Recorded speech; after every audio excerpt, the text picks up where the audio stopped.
Alright guys, welcome back to another Mask of Momentum video. It's Peter here. We got a special one. I gotta change the intro. You know, I'm not a 2-time Battle Hardened champion anymore. You baby, a 3-time Battle Hardened champion.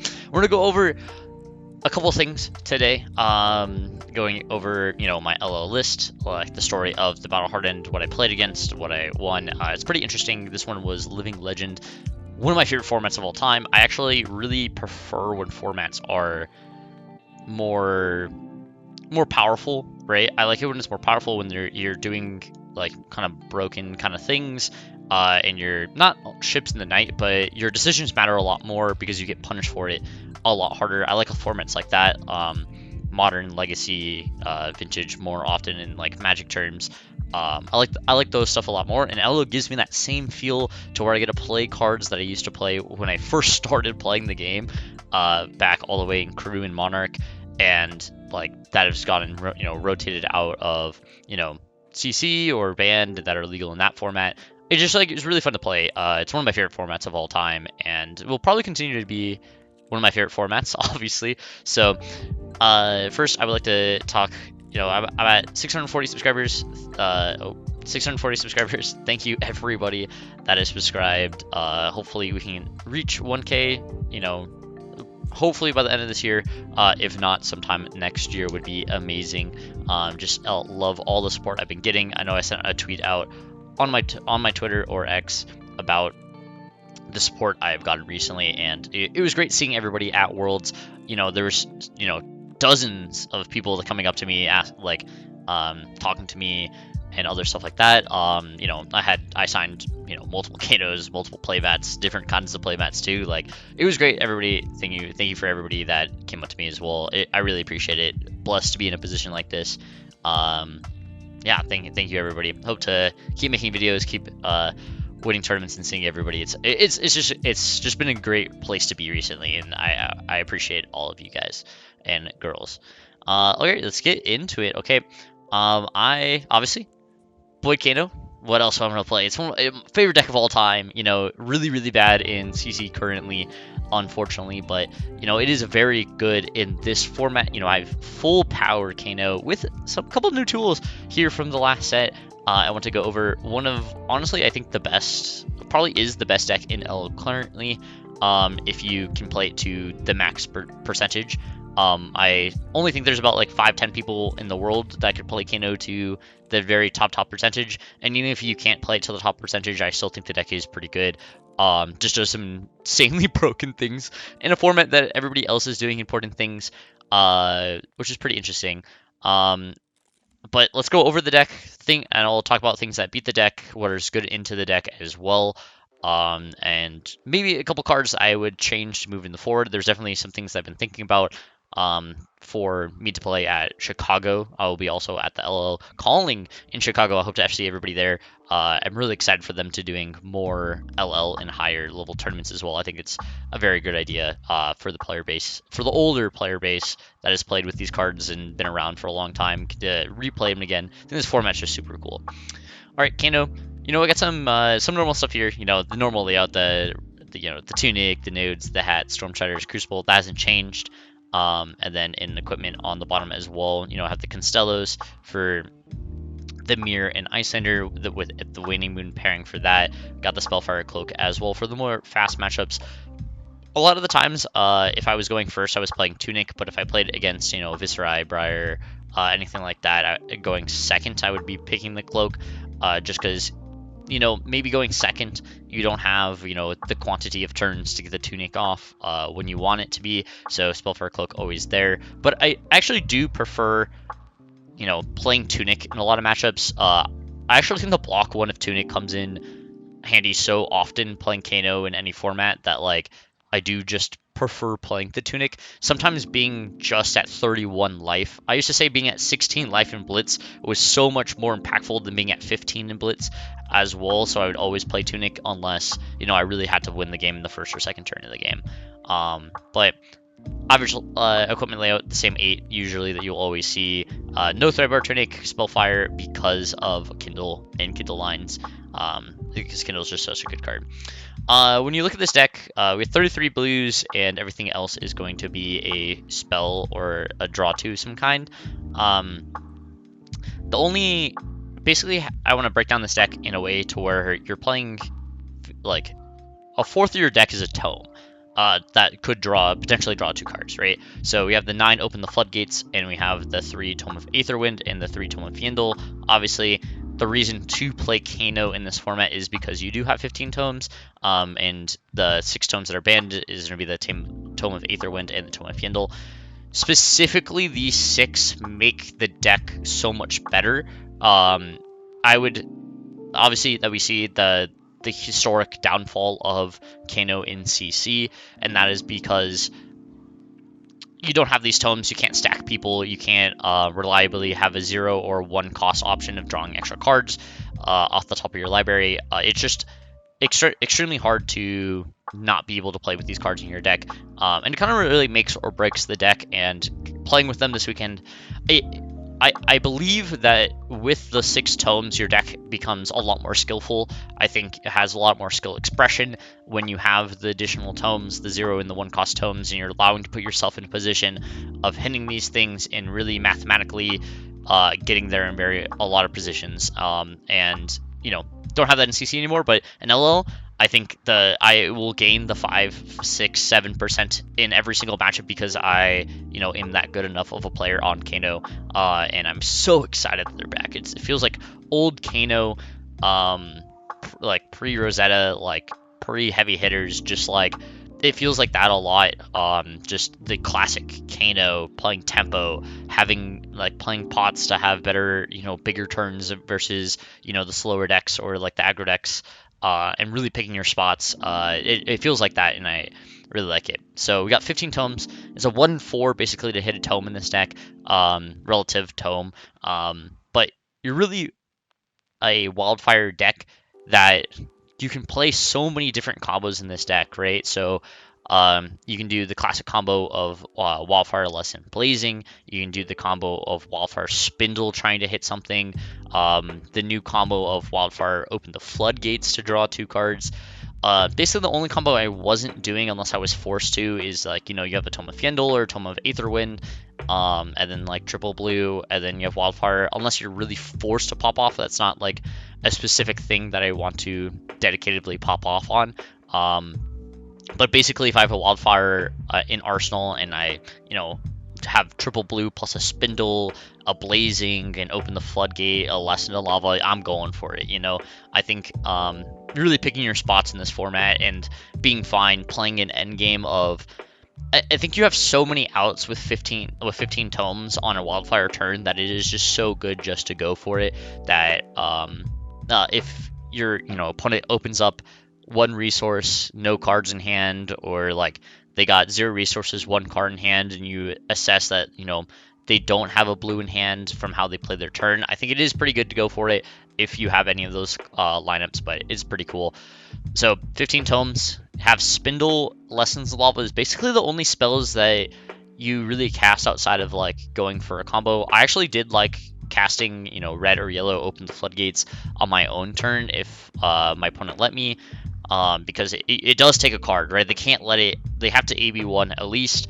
They can't literally let you draw 2 off floodgates on your own turn and allow you to Kano and keep going. That's just something they can't do, so they have to stop the on hit.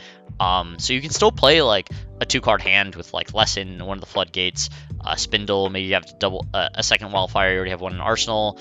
You play this Wildfire for 5, trying to trip them out a little bit.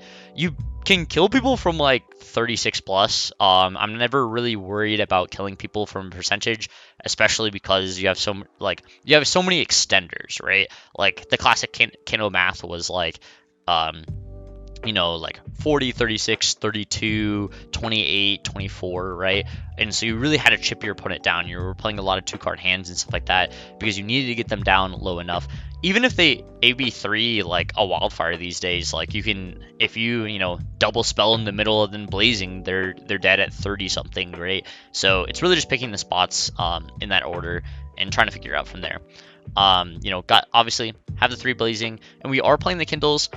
Kindle is just one of best cards. It is a whiff, obviously, with the instant. We have more whiffs in the deck that I'll get to, but Kindle is just so powerful. I had a Wildfire come in for 9 with Will of Akana and Kindles, and it's just like kind of crazy that your opponent can AB3 and still take 6 from a Wildfire.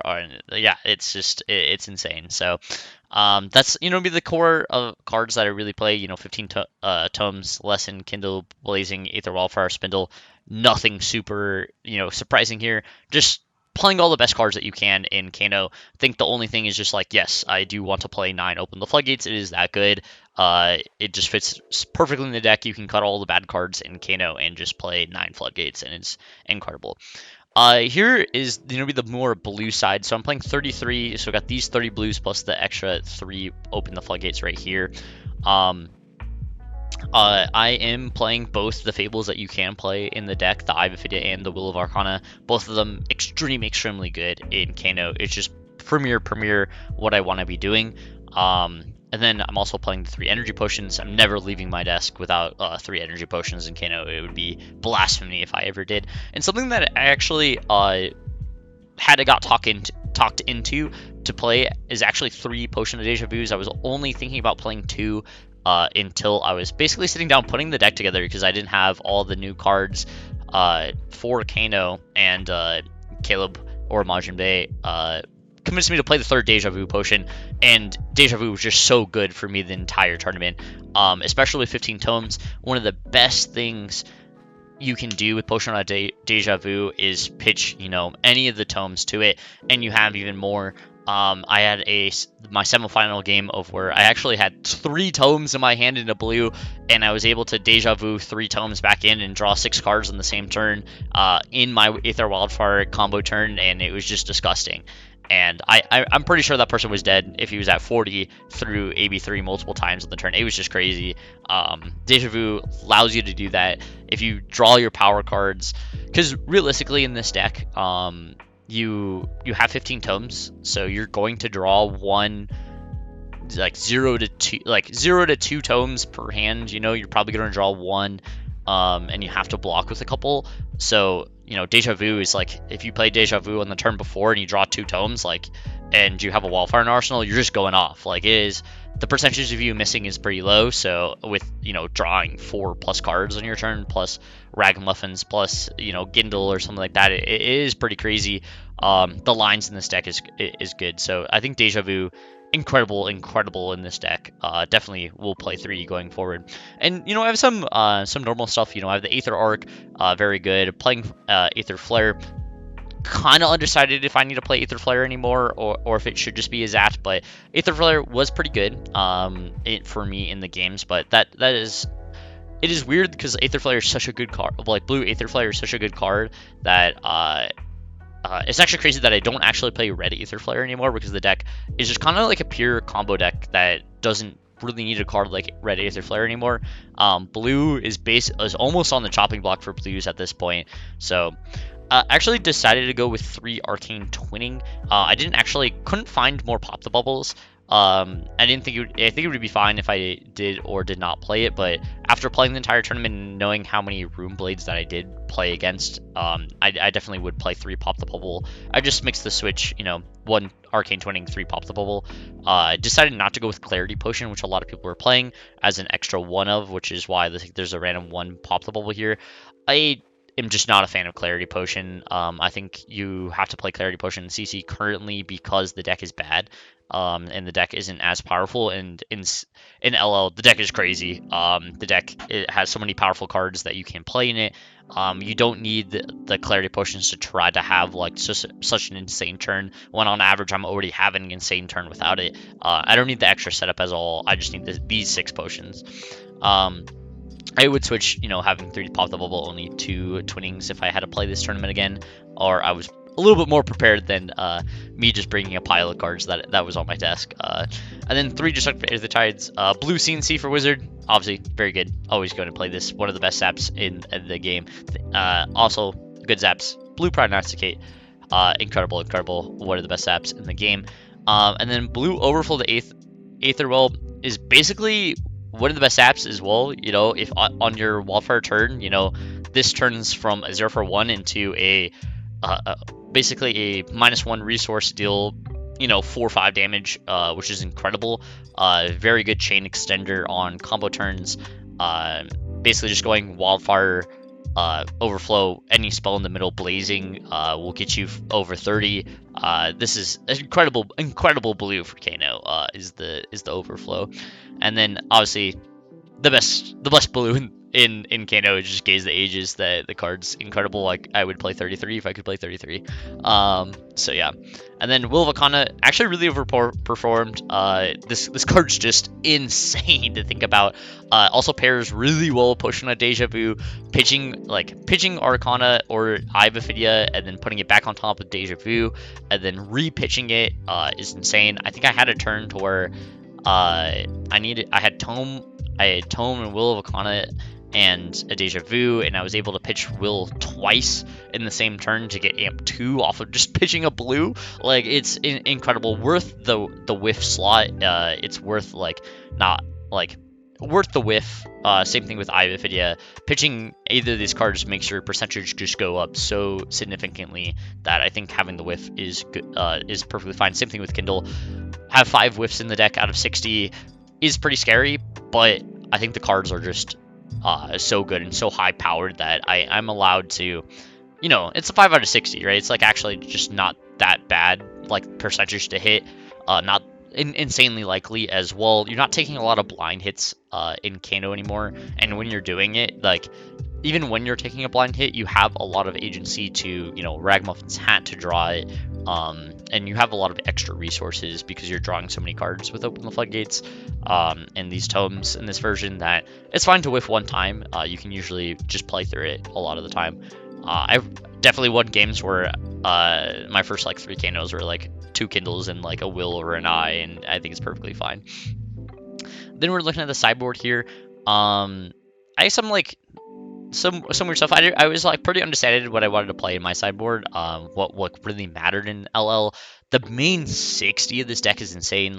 Obviously there was the meme of me playing that Realm 10 cage where we played basically a 71 card deck. With 60 cards with 3 sideboard slots, and then we just played meme cards on the side. Didn't go as far as playing meme cards in the sideboard. I actually played some real stuff because I thought there was some edges I could get in a specific matchup, but it's kind of the same thing. Scours and Warmongers were just actually the cards I wanted to play, and all of this was just kind of filler. But I actually do think this is needed for specific matchups. But I want to talk about Scour and Warmongers. Obviously, you can only play 1 Warmongers because it is restricted in the format. But you definitely play the one. There's so many Rune Blades in the format or decks that suffer against Warmongers that I think having, a relative... It's not a true miss because you can play it off the top of Kano, but having a miss on your combo turn is still perfectly fine. I actually don't know if I ever casted Warmongers. I think I pitched it one time versus... I pitched it versus Dio, I know, but I don't remember if I did. I think I casted it one time. I don't really remember who was it against, but... doesn't really come up as one of, but I think it is good enough to play. It's very good versus the Rune Blades. There's a lot of them. Scour, though, oh my. Oh, I was committing war crimes with this card. War crimes, I say. It's just incredible. Obviously, Scour, if you haven't read it. Destroy X target auras and or aura and / auras with cost 0 controlled by target hero. Then deal arcane damage to the hero equal to the number of auras destroyed this way. Just an absolute powerhouse versus Viscerai, versus Chain, versus, Briar's embodiments, versus, Aurora making an embodiment of lightning on their turn. Just Prism, versus with all their spectral shields and 0 cost auras, and it's just incredible. Scour's incredible, guys. It's just crazy. I had a turn to where my opponent, played, Malefics and made a whole bunch of room chants, and I scoured them for 5 to 8 to start the game, right? It's just Scour's an incredible card versus all these Rune Blades, and I definitely play 3. Basically what my board is I was taking a flare out and 3 Twinnings, and I was just putting in Warmongers and 3 Scours versus all the Rune Blades, and even playing the Pop the Bubbles. I think I would just take the 3 flares and the arcane twinning out. If you made the 3-1 swap here, just take the last twinning out and the 3 flares, and I would just play these.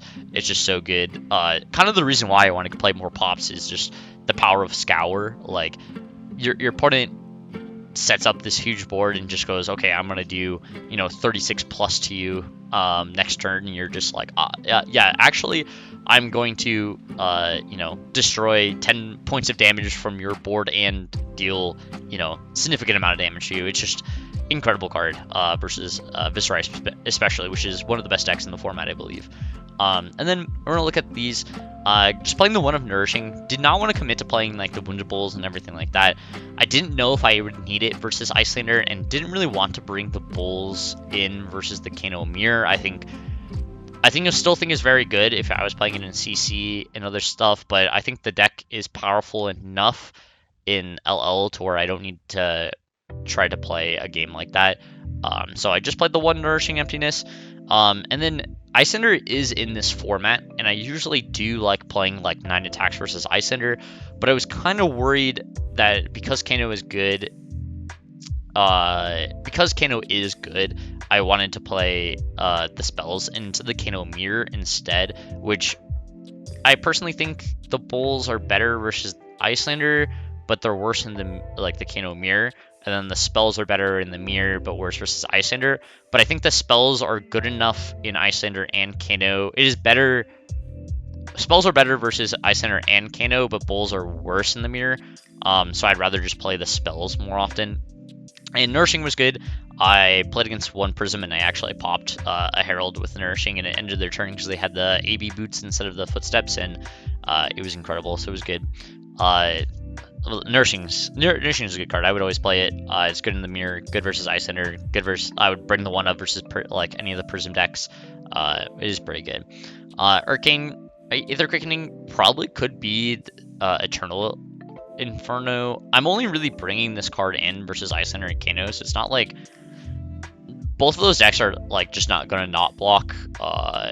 It's really hard to trigger surge versus those opponents. First, they're in a pitch most of the time. Second, I'm playing Waning Mooning to them, so it's not like I can just Crucible them out. So it's really just a 1-for-4. This actually can just be any 1-for-4 really. It probably should be Eternal Inferno if I had to like really pick one, just like on Wildfire turns, for example, versus like Iyslander or the Kano Mirror. And sometimes you can position yourself to where you like Ragamuffins. You have Kindle and Arsenal, you can Ragamuffins the Wildfire on top, and then you hit Internal Inferno, so you can, it hits, so then you can Storm Tiders it out, again, to do more damage. So it probably should be that one instead of the Quickenings, but I think playing any 1-for-4 is perfectly fine. Swell Tidings and a Voltic Bolt. Just went in on like a little bit more heavy of like the 2-for-5s. These also could be, this extra Voltic could also be a 1-for-4.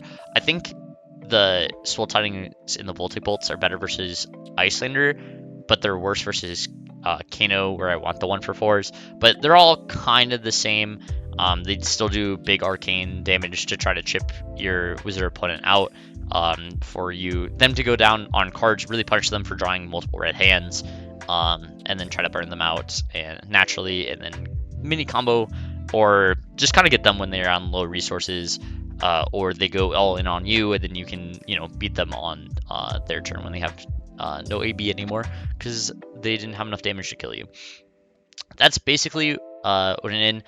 I honestly didn't really sideboard too often, unless it versus the aggro decks. I fortunately didn't play Mirror or Iyslander, so I really only used these 4 in my sideboard, and I played Spellforge Cloak, I think like twice in the entire tournament. I actually was just a Tunic Enjoyer until top 8, and then I played Cloak twice because I was 8th seed, so I did not get to choose the play draw ever, so it was pretty good. So this is the list that I played. Let's go over some of my matchups here.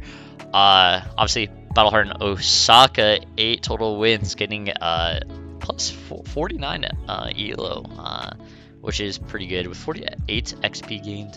Pretty nice. But I'll just go over to some of the matchups that I played. I don't think I played 100% perfectly the entire weekend, but I played well enough to get there. So I played against Daniel McKay. round 1 he was playing Chain, and matchup was pretty good. I usually think Chain is one of your worst matchups in LL specifically. I think new Prism, like the Herald aggro Prism with, you know, Ward 4 is probably your worst matchup in the game. But Chain is probably the second worst, but I honestly just think it's like a 45% matchup. They do get to play 83 spell weight 4 if they're very prepared for you, which is very good, but barely squeaked it out at the end off, you know, hitting. Didn't really see a combo piece for a long time, and basically had to go for an Ivophidia blind hit to try to find another combo piece and hit one, and it was good enough to get the victory there. So beat Chain round 1, and then round 2, I believe I played against Lexi. Yeah, this was the Lexi player in round 2. They played AB3, didn't have the spell void 2 in their arms, just played AB3 against me. They were playing more of a like lightning aggro Lexi than anything else. Than like it was more of a like flip lightning card being able to do stuff. They had Gone in the Flash. It was a pretty cool like brew and build. It was pretty cool. Unfortunately, he drew a red hand one time in the game, and you just have to hope I don't have it on that turn and just present. He presented lethal against me, and I had just a regular combo and was able to just get over. He could only, I actually think he had AB0 when he finally came in. He could have AB1 and not present lethal, or he could and hope I don't go for it like with like a random card in his hand, or he could present lethal and not have anything in his hand. And I think asking your opponent like, hey, like I have lethal if you don't block this, and I have AB0, like your hand has to kill me, is like pretty fine in the format as well. So, but I had it, so it was good. Then round 3, I actually played against David Lee, great guy. Something I'll say, I actually killed him on turn 1 of the game. So on turn 0, I won the die roll, went first versus Starvo, as I didn't want to get Starvo fused and then take a whole bunch on turn 0. So I decided to go first. Had like Floodgates triple blue in hand, but one of the blues was Energy Potion. So I fished for something that I wanted to keep like for the next turn, and I like Kano'd, saw another Floodgate, and just like banished it into Oblivion, and then Kano'd again, saw an E-Pot, so started the game with double E-Pot on the field, and then arsenaled a Floodgate, and then drew Wildfire triple blue, and then he pitched a blue and a yellow to come in with a Spinal Crush, and had one card in his hand, and I Kano'd, hit a Wildfire, so I just have like Wildfire double blue in hand, a Wildfire in banish, and then like the Tome, and I just like flashed the cards, and I was like, are you dead? And he was like, I just have a red in hand, and I'm like, yep. And he skipped his cards, and we just played a 30-second game. Literally took more time to dice roll, because I think we tied in the dice roll, if I remember correctly. I don't remember this, it was this round, but like I think the dice roll actually took longer than the game, because both of us just knew exactly like the math and everything like that. I think he was dead through a blue no matter what, if I hit literally anything, because I get to like Wildfire for 6 while like. So if I Wildfire for 6, he AB3s it, he takes 3, I get a Wildfire for 8, and then I get to flood. It was a yellow flood, so it would have came in for 14. So he just takes 24 if he has like a blue in his hand, and then I get to draw 2, and then almost like he starts the game at 16 if I whiff, or like if I hit literally anything off the top, he starts like sub 10 if I hit like, and I have, you know, double E-Pot, so I can Kano multiple times after like sending everything. So yeah, he was just dead if I literally hit anything, and if I didn't hit anything, he was already dead. And he had a red in hand, so he just took he would have took 5 10, so he would have took 15 plus 18, so he took 33 and went to 7. Yeah, he would have went to 7 and anything kills him off the top. Yeah, so like we probably could have played it out, but like the numbers were just, the math just made too much sense for him just to be like, yeah, I always lose. There's a very, very small percentage chance he doesn't lose even if I whiff, so it's what it is. Then I played a really nice player. I believe he was from Japan. Sorry if I don't remember correctly. I think he was from Japan. But an incredible nice guy. We played Viserai versus he had AB3, no spell void, plus crown. David Lee did to note. Then this guy had AB3, no tiara, I believe. Yeah, AB3 no tiara, if I believe correctly. As Viserai, we had actually a really close game. It came down to he had a judgment call if he was supposed to. Yeah, I knew he had a red in hand, and he could have swung the sword and presented lethal with the rune chance, and made me pitch like a card and block the. I basically would have to pitch a card and block the Rosetta, and then keep a 2-card hand. I could keep a 2-card hand, and he could present lethal, but he would be tapped out, or he could pass, and then with like the 1 card in his hand and see if I went for it. Because I think if he AB'd, I don't think I could have killed him. And he went for it. He did not go for it, and he just passed. And I had like a very small turn on my turn, but took 1 to 2 cards out of his hand. And then he presents lethal with like playing a card and then playing a card from Arsenal, and I go through it and I get there at the end. I think I would have killed him if he went for it. I killed him from like the position of my hand, but it worked out. I had it both ways, but I think from how the game state was, I think he should have went for it. Looking back on it, but I think it was fine not going for it. It was the safer play to not go back to not go for it there, because he always won if I went for it. He actually played it very well. Then round 5, I played against Chris Iali on Viserai. He played AB3 plus Tiara as his hat. This was an incredibly close game. I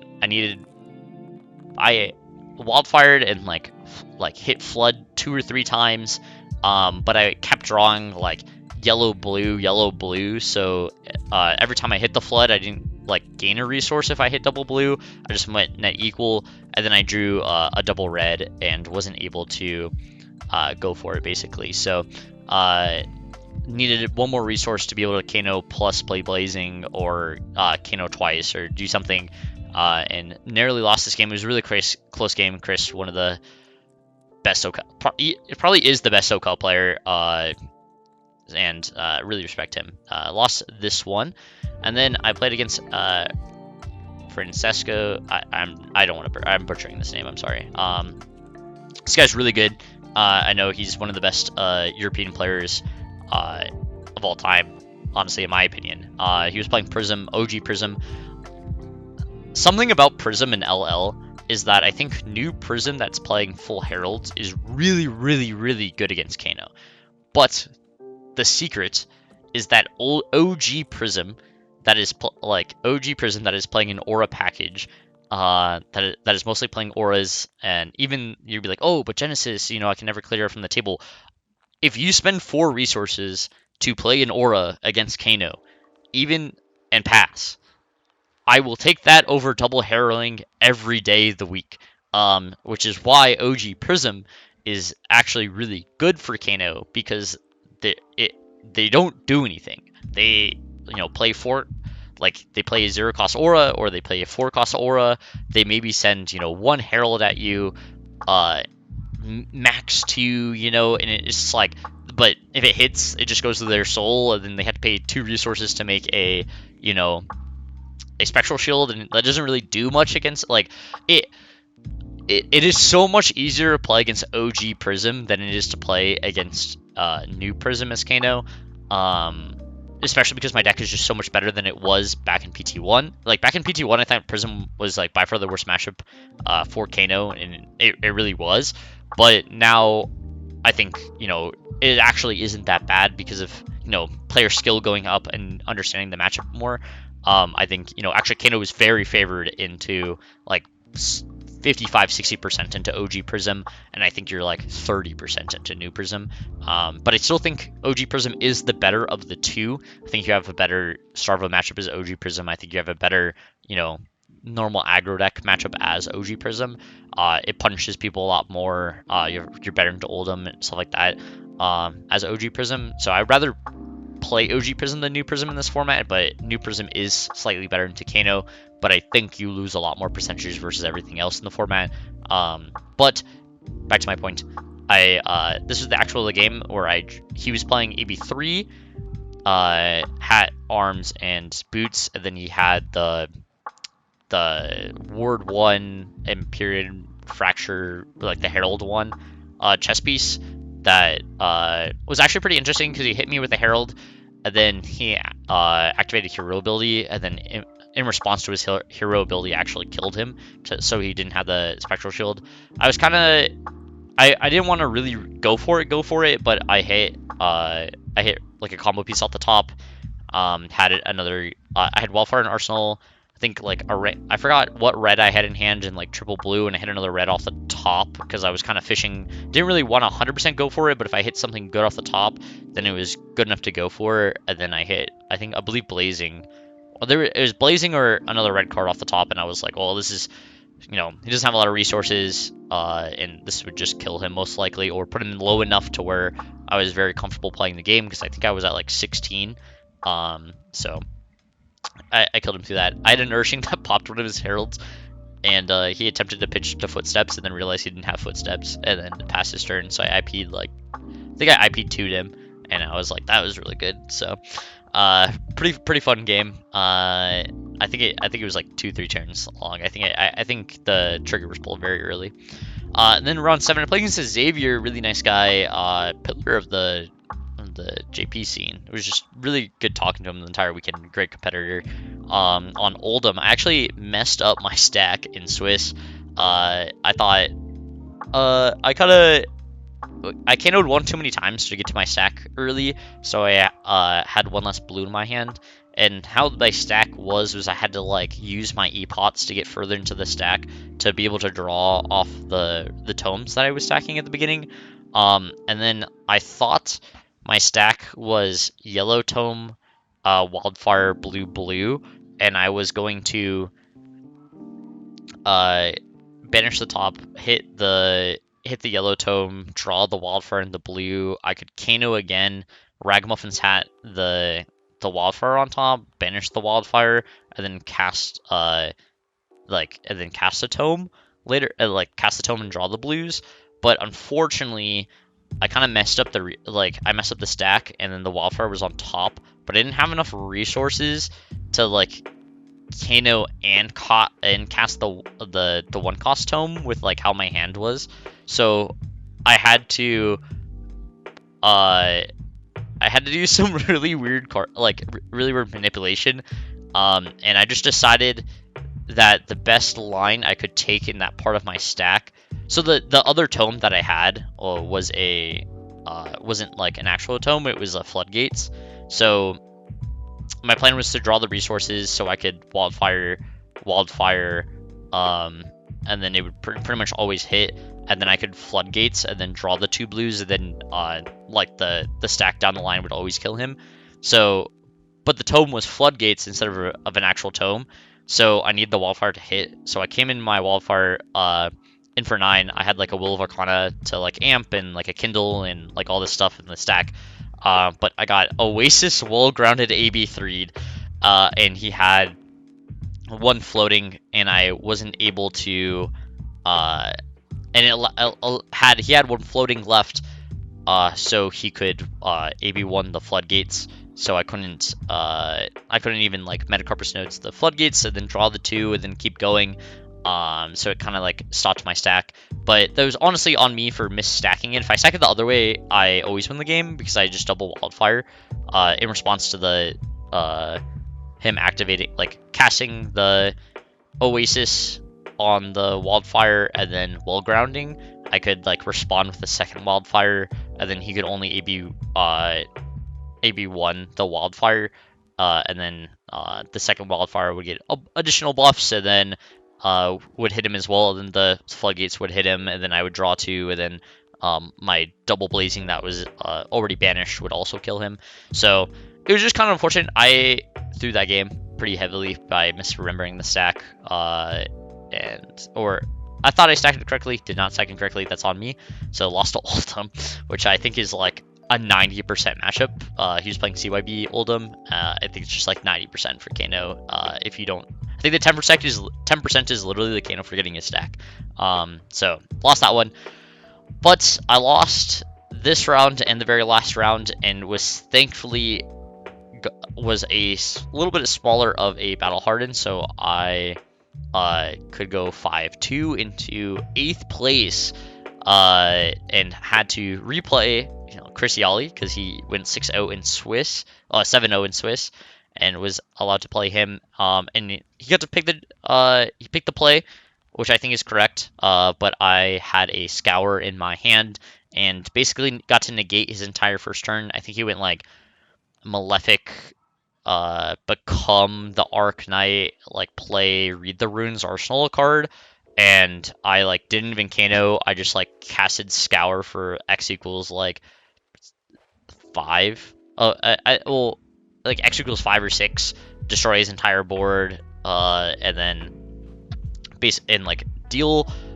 like 5 or 6 damage to him, and then I also had Wildfire, and then he played Malefic and Mordred Tide, and to respond to the Viscera activation of making a rune chant, I didn't want him to have the additional rune chants for TR on that turn, and I drew a Floodgate in my hand, so I had Wildfire plus Floodgate and some blues, and I decided to go for it, and he had double red in his hand, so that he died eventually. Well, Wildfire Floodgates, then I get to, Wildfire Floodgate. I think I casted another Floodgate, and then Blazing. He lives at like 3 to 6, I believe, like super 3, 4, 5, 6, something around there, if I remember correctly.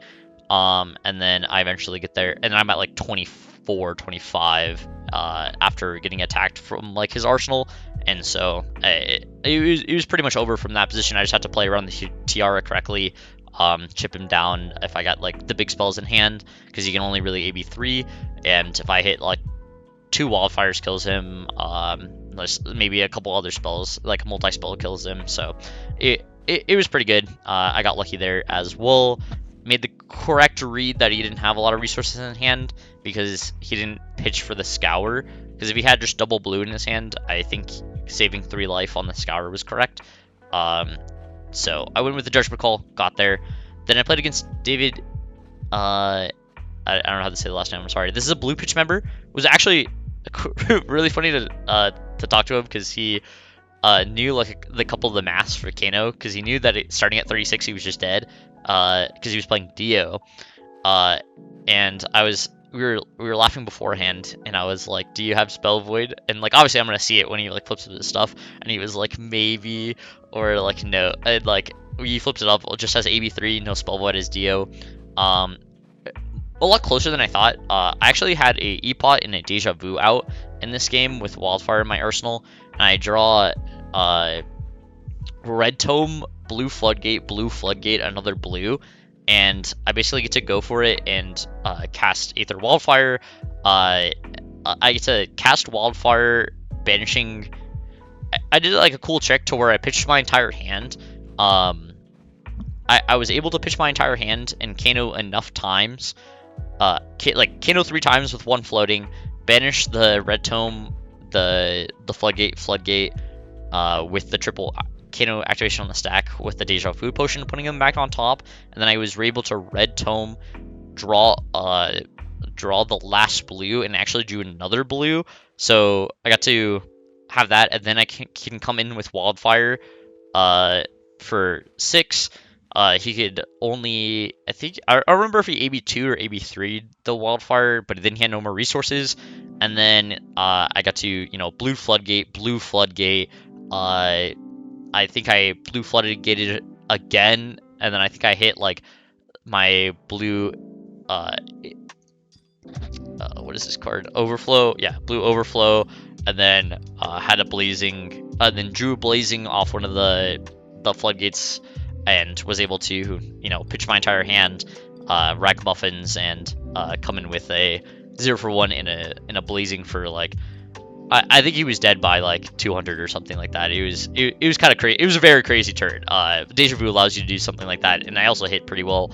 But it's like one of those things with the new Kano is like if you go wildfire like flood, tome, they kind of just die from natural damage. You don't even need a blazing if you just hit like a whole bunch of 0 for 1s or like lessons or anything like or like if you hit a spindle, like you go wildfire, like floodgates, hit spin, like draw, hit spindle, cast spindle, have enough to find like basically anything. Like you kill him from like a very high life total, so it was cool. And then play against Xavier back in the finals, and got there in the finals as well. Really nice conversation with Xavier. He was just a nice guy all around. Actually told me that he didn't play a lot of Guardian, and like he just wasn't a Guardian player, and he made finals with like CYB Oldham. Got to watch like a banger of a game in semifinals versus him versus Lucas. And it was great talking to. I've actually found Lucas at the airport when we were flying back to the US. Got to talk to him about that game and his LL as well, because he lost in the other side of the bracket. I thought I was going to play Lucas in the finals from like how the bracket was kind of laid out, and he was pretty happy he didn't have to play against a Kano, but never got to actually play the grudge match versus Lucas, another LL Battle winner at a World Championship. So that was my Battle experience here. I do think the Viserai, Chain, Kano, Starvo are kind of like the best decks in the meta as well. I know that the team event was LL, and looking forward towards Battle in Chicago, I would definitely, you know, pack some Spell Void in there. Don't make your deck worse and play Oasis unless you're a psychopath. I just don't. I would just play.